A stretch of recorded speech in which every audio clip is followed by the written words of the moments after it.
सभी शिक्षक मित्रों को बहुत बहुत नमस्कार। आज हम सभी जे गुरुजी ऐप पर किस प्रकार अपने पढ़ाए गए पाठों को संधारित करें, इस बिंदु पर हम सभी चिंतित हैं और लगातार प्रयास कर रहे हैं और तनाव में भी हैं। मेरे कुछ साथियों ने मुझसे संपर्क किया कि सर ये कैसे होगा, क्यों हम लोग करने में संधारित करने में परेशानी हो रही है।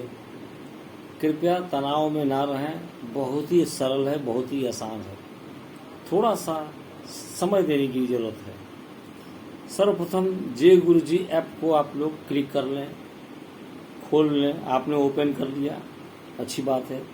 उसके बाद उसमें देखिएगा भूमिका आती है, किस प्रकार की भूमिका में आप कार्य कर रहे हैं। अध्यापक हैं तो अध्यापक में क्लिक कीजिए, विद्यार्थी हैं तो विद्यार्थी में क्लिक करिए।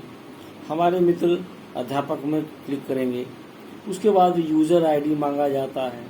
यूज़र आईडी वही है 6 डिजिट वाला, जिससे हम लोग अपनी उपस्थिति दर्ज करते हैं सुबह सुबह ईवीवी में। और पासवर्ड उसके बाद मांगा जाएगा। तो पासवर्ड वही है जो 4 डिजिट का जो हम लोगों ने एमपिन बनाया था ना, उसको आप उसमें एंट्री कर दें। देखिएगा उसके नीचे में मुझे याद रखें या रिमेंबर मी नाम का एक बॉक्स आता है, उसको क्लिक कर दें, टच कर दें, उसमें टिक आ जाएगा। उसके बाद फिर एक ब्लू कलर का उसमें बॉक्स आएगा, उसमें हाँ में आप क्लिक कर दें। उसके बाद स्वतः वह ऐप खुल जाता है। ऐप खुलने के बाद ठीक मोबाइल के बाएं साइड ऊपर में आप देखिएगा, लेफ्ट हैंड साइड में, तो आपको 3 बार्स दिखेंगे। उन तीनों बारों को छू देना है। 3 बार्स को जैसे ही आप क्लिक करेंगे तो ये जो इंटरफेस आएगा उसमें 5वें नंबर पर शैक्षणिक कैलेंडर पाठ्यक्रम आएगा, उसको आपको क्लिक कर देना है, 5वें नंबर वाले को।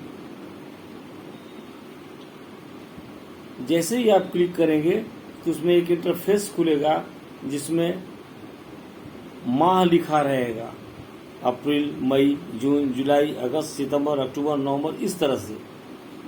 तो आपको जिस मंथ का संधारित करना है उसी मंथ को आप क्लिक करेंगे। जैसे अभी जुलाई चल रहा है, समाप्त होने वाला है, जुलाई को आप क्लिक कर दें। जुलाई को आपने क्लिक किया, या ऐसे आदेश है कि आपको 1 अप्रैल से लेकर जुलाई तक संधारित करना है, तो आप पहले अप्रैल को क्लिक करें। अप्रैल को क्लिक करने के बाद उसमें जो इंटरफेस खुलेगा उसके मंथ के ठीक ऊपर में लिखा रहेगा आपको ये कक्षा को टच कीजिएगा तो उसमें ऑप्शन निकलेगा 1 2 3 4 5 6 7 8। आप किस कक्षा को पढ़ाते हैं उसी कक्षा को आप टच करेंगे। टच करने के बाद दाएं तरफ विषय लिखा हुआ मिलेगा, विषय को टच करेंगे। जिस विषय को आप पढ़ाते हैं वही विषय को उसी विषय को आप टच करेंगे तो उसमें चैप्टर पढ़ा मिलेगा। उसमें ये भी दिखेगा कि किस तिथि को आपने समाप्त किया, उस चैप्टर के पोर्शन को आपने किस तिथि को समाप्त किया। जैसे ही पाठ्यक्रम की स्थिति, उससे पहले पाठ्यक्रम की स्थिति आएगी, एक बॉक्स बनी रहेगी, उसमें लिखा रहेगा पाठ्यक्रम की स्थिति। तो पाठ्यक्रम की स्थिति चुने, जैसे ही उसको टच कीजिएगा तो उसमें पूछा जाएगा क्या आपने उस चैप्टर को समाप्त कर दिया या नहीं। यदि आप समाप्त कर दिया चुनते हैं तो उसमें आपको फिर पूछा जाएगा कि संभावित तिथि चुने, किस तिथि को आपने समाप्त किया, वो तिथि डालें, डेट। यदि आप निश्चित डेट डाल देते हैं तो आपको रीजन वाले बॉक्स में नो रीजन लिखना होगा। यदि आप टेंटेटिव डेट डालते हैं कि नहीं हम 31 जुलाई को समाप्त कर देंगे, तो आपको रीजन फॉर डिले, विलंब यानी देर होने का वजह लिखना पड़ेगा। कुछ भी, जैसे डेपुटेशन इन इवैल्यूएशन वर्क या डेपुटेशन इन